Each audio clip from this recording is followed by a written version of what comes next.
Hi hello, ഇന്ന് നമ്മളൊരു നാടൻ രസത്തിൻ്റെ റെസിപ്പിയാണ് നിങ്ങളുമായിട്ട് ഷെയർ ചെയ്യുന്നത്. അപ്പോൾ പെട്ടെന്ന് തന്നെ തയ്യാറാക്കാൻ പറ്റുന്ന ഈ ഒരു രസം എങ്ങനെ ഉണ്ടാക്കുന്നതെന്ന് നമുക്ക് നോക്കാം. ഇതിനായിട്ട് നമുക്ക് വേണ്ടത് ഒരു തക്കാളിയാണ്. അപ്പോൾ ഒരു മുറി തക്കാളിയാണ് ഞാൻ എടുത്തിട്ടുള്ളത്. ഞാൻ അധികമൊന്നും ഉണ്ടാക്കാത്തത് കൊണ്ട് തന്നെ ഒരു മുറി തക്കാളിയും മല്ലിയില, ഒരു 12 അല്ലി വെളുത്തുള്ളി നിങ്ങളുടെ ടേസ്റ്റിനനുസരിച്ച് കുറച്ച് കുറയ്ക്കുകയോ കൂട്ടുകയോ ചെയ്യാം. പിന്നെ അതാ ഒരു നെല്ലിക്ക വലിപ്പത്തിലെ പുളിയും എടുത്തിട്ടുണ്ട്. ഇനി ഈ വെളുത്തുള്ളി ഒന്ന് ചതച്ചെടുക്കണം. അപ്പം ഞാനൊരു എല്ലിലേക്ക് വെളുത്തുള്ളി ഇട്ട് കൊടുക്കുന്നുണ്ട്. ഇനി ഈ ഒരു സമയത്ത് തന്നെ ഇതിലേക്ക് ചെറിയ ജീരകം 1 സ്പൂൺ കൂടി ചേർത്ത് കൊടുക്കാം. അപ്പം നമ്മുടെ വെളുത്തുള്ളി ചെറിയ ജീരകമൊക്കെ ചതച്ച് റെഡിയാക്കി വെച്ചിട്ടുണ്ട്. ഇനി ഞാനൊരു ചട്ടി അടുപ്പത്ത് വെച്ചിട്ടുണ്ട്. അതിലേക്ക് വെളിച്ചെണ്ണ ഒഴിച്ച് കൊടുക്കാം. വെളിച്ചെണ്ണ നന്നായി ചൂടായതിന് ശേഷം ഉലുവ 1/4 സ്പൂൺ, അതുപോലെ തന്നെ കടുക് ചേർത്ത് കൊടുക്കാം. 1 സ്പൂൺ വരെ കടുക് ചേർത്ത് കൊടുക്കാം.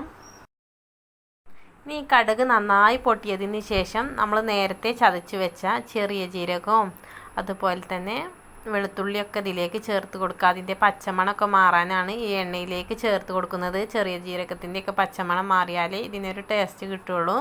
അപ്പോൾ ഈ ഒരു സമയത്ത് തന്നെ കുരുമുളകൊക്കെ ചതക്കാനുണ്ടെങ്കിൽ ഇതിൻ്റെ കൂടെ തന്നെ ഒന്ന് ചതച്ചെടുക്കാവുന്നതാണ്. അതാ നമ്മുടെ ഈ വെളുത്തുള്ളിയൊക്കെ നന്നായിട്ട് തന്നെ വയന്ന് വന്നിട്ടുണ്ട്. ഇനി ഈ ഒരു സമയത്ത് തന്നെ നമുക്ക് കായപ്പൊടി ചേർത്ത് കൊടുക്കാം.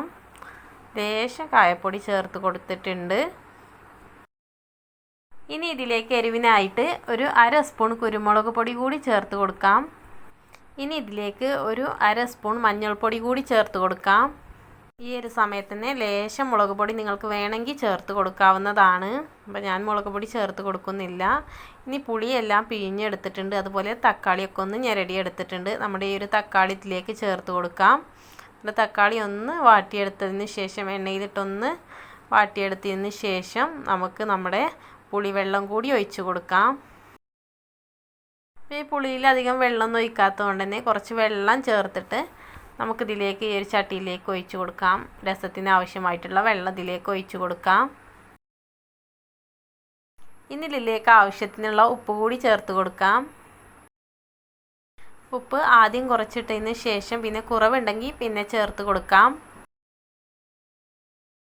അതാ നന്നായിട്ട് തിളച്ച് വന്നിട്ടുണ്ട്. എല്ലാതും വെന്ത് വന്നിട്ടുണ്ട്. തക്കാളിയൊക്കെ നന്നായിട്ട് വെന്ത് ഉടഞ്ഞിട്ടുണ്ട്. അപ്പോൾ ഈ ഒരു സമയത്ത് തന്നെ നമുക്കിതിലേക്ക് ചേർത്ത് കൊടുക്കേണ്ടത് മല്ലിയിലയാണ്. നമുക്കിതിലേക്ക് മല്ലിയില കൂടി ചേർത്ത് കൊടുക്കാം.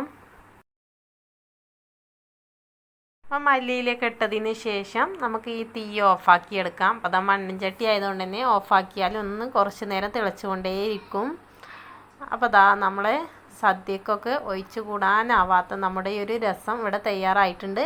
എല്ലാവരും ഇതുപോലെ ഒന്ന് തയ്യാറാക്കി നോക്കുക. ഈ വീഡിയോ നിങ്ങൾക്ക് ഇഷ്ടമായെങ്കിൽ ലൈക്ക് ചെയ്യുക, ഷെയർ ചെയ്യുക, സബ്സ്ക്രൈബ് ചെയ്യുക. താങ്ക്